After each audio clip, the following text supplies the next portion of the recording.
I can track my iPhone if I lose it, but the airlines are highly likely to lose your bag, and they'll never find it. Let's talk about it.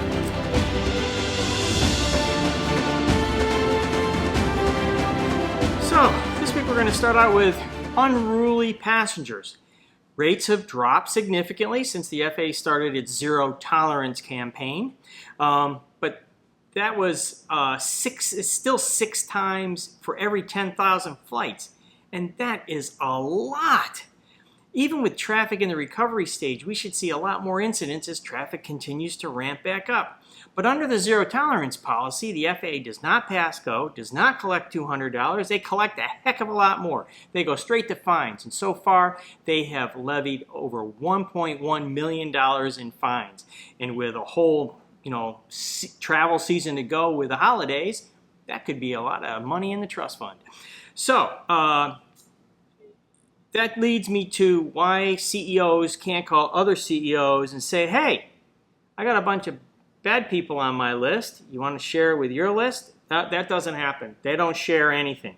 It reminds me of our time back in September 11th when we were looking for the bad guy list, and everybody's got their own list and they won't share. Same things happened in the airline industry.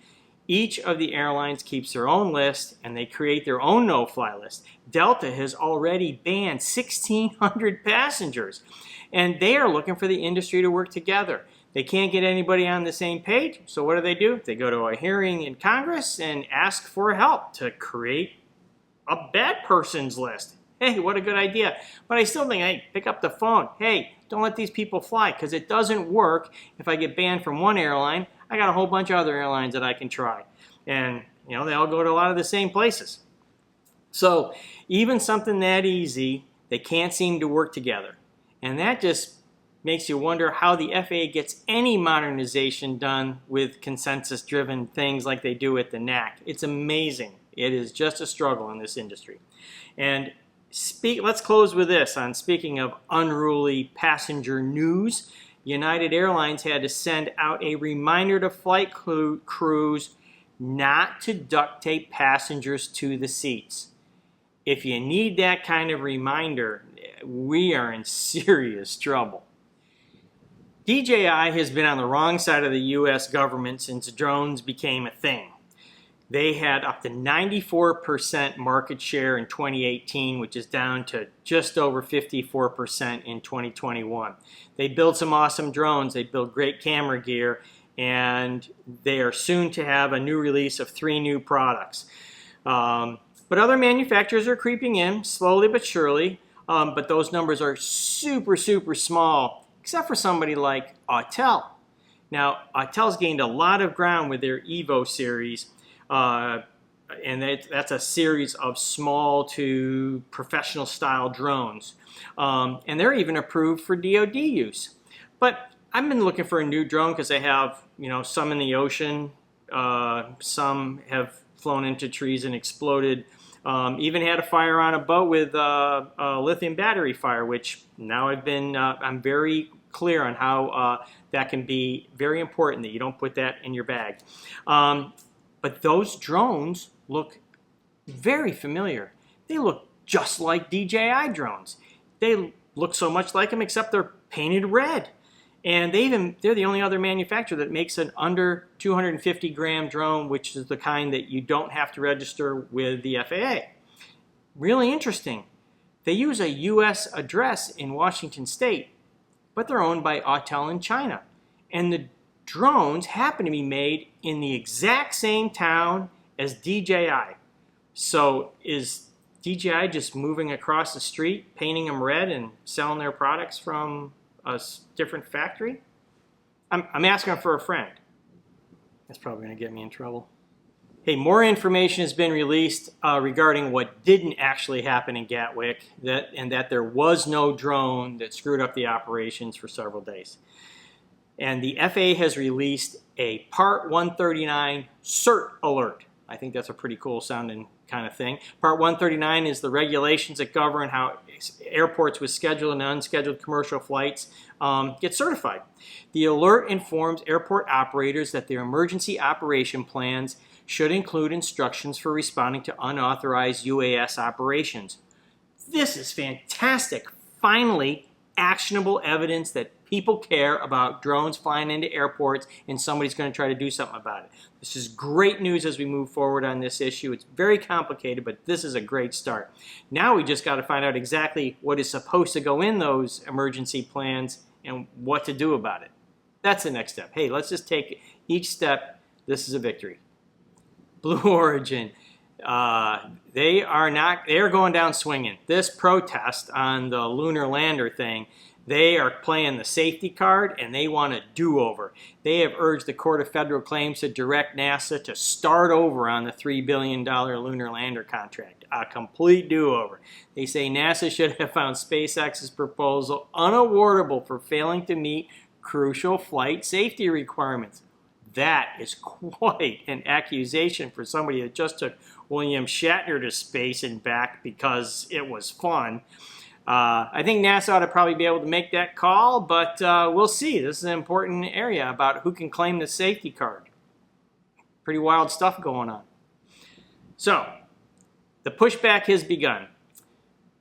The FAA has proposed to eliminate the waiver that has allowed the non-use of slots at our nation's slot-controlled airports. It means if you could let those slots go to waste because traffic is on the rebound. But that is changing. At the end of this month, October, the waiver will be eliminated and they'll actually have to use those slots or risk losing them. And you can see that all the airlines have ramped up. Through the OAG, the official airline guide, the flight increases up 13% for all 7 slot-controlled airports. And data coming from analytics firms that are sponsored by the airline say that it's wasteful and puts an additional 20,000 tons of CO2 in the atmosphere a day. Well, interesting argument.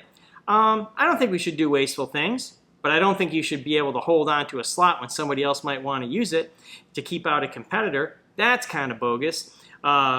We shouldn't let the airlines manipulate climate issues in the way of keeping out their competitors for competitive advantage. That's all I'm saying. And the winner is, well, we'll get to that. J.D. Power's released its North American Airport Satisfaction Survey report, which ranks the top 1,000 airports. The airports are categorized like mega airports, and that's over 33 million passengers a year. I don't know why they picked that line. Or large airports, which is 10 to 32.9 million passengers a year, and it's tiered so on and so on. So they cover a wide range of categories from facilities, access, baggage check and claims, security, and most importantly, food and beverage. Oh, and retail. So who wins? Well, for the mega airports, it's Miami. Number 1. So, and they scored high in security. That's pretty cool. And also food and beverage. Now that's what I'm talking about. Feel safe, eat well. Good combination. For the large airports, New Orleans. I haven't been to New Orleans in a very, very long time. And just 1 point behind that, Tampa. The worst? Well, it isn't that hard to guess for those that have been around the system many times. Chicago O'Hare. And Philadelphia for the large airports. Chicago makes no comment. Philly says that their excuse on their website is that construction to get to the airport gets people depressed getting to the airport, therefore it drags them down. Well, we'll see what happens when the construction's done. And speaking of airports, a luggage bag is mishandled when it's delayed, damaged, or stolen. And so, going along with the rankings, Luggage Hero, one of those analytics companies that does just luggage, has released the ranking for the top 17 airlines and their ability not to lose your luggage. Well, that doesn't even seem possible the way that these numbers come out. In the first half of 2021, almost 700,000 pieces of luggage were mishandled. So there is plenty of data to make some guesses here. And the winner is Allegiant Air.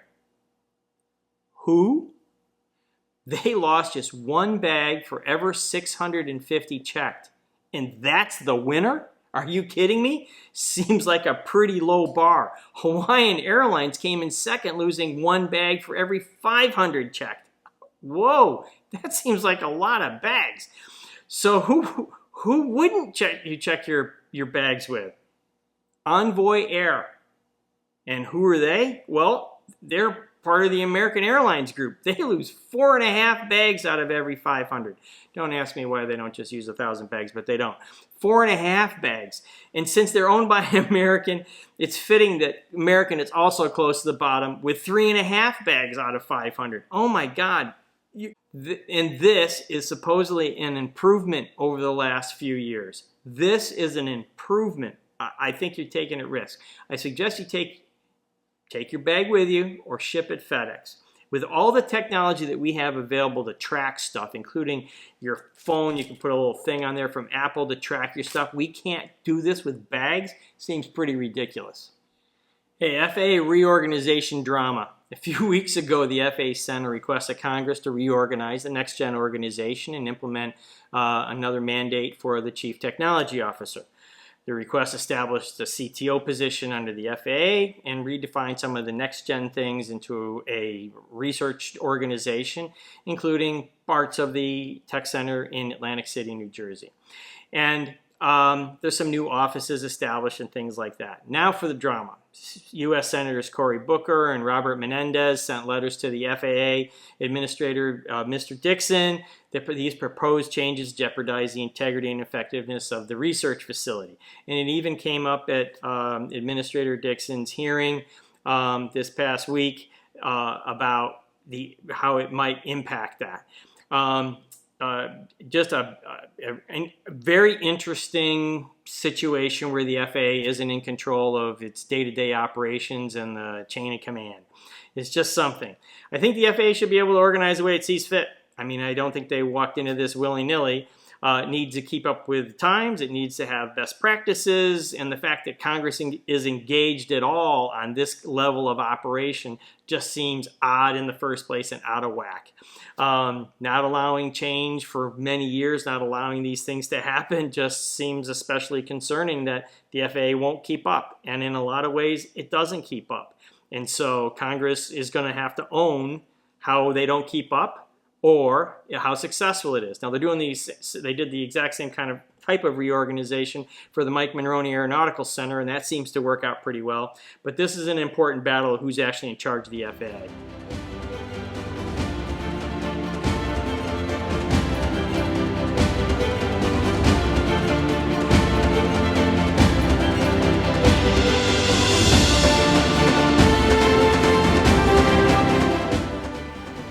Whoa. Blue Origin, they are playing